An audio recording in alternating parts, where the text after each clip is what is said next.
Dans le viseur de l'administration Trump, Pretoria a plaidé pour le multilatéralisme lors de la réunion des ministres des Affaires étrangères du G20 à Johannesburg. N'en déplaise aux États-Unis, le multilatéralisme n'est pas mort. C'est en tout cas le message qu'a tenté de faire passer le président sud-africain du G20 en ouverture du premier grand rendez-vous de ce forum annuel qui a rassemblé les ministres des Affaires étrangères des plus grandes économies du monde le jeudi 20 et vendredi 21 février à Johannesburg. Une volonté appuyée par de nombreuses nations en dépit de l'absence remarquée du secrétaire d'État américain Marco Rubio. L'Afrique du Sud a endossé la présidence du G20 en décembre 2024, devenant le premier pays du continent africain à tenir ce rôle. Une étape historique que Pretoria espérait saisir pour mettre à l'honneur les priorités du continent et plus généralement celles des pays en développement.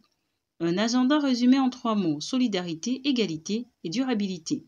Face à cette nouvelle attaque de l'administration Trump qui a mis fin aux aides américaines à destination de l'Afrique du Sud, à qui elle repose notamment sa plainte contre Israël auprès de la Cour internationale de justice ainsi que sa politique financière, le pays hôte du G20 s'est efforcé de temporiser.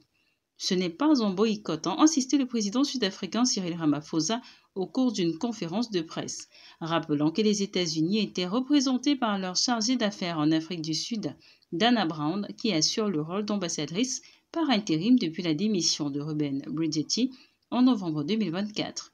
Pour autant, le constat est là.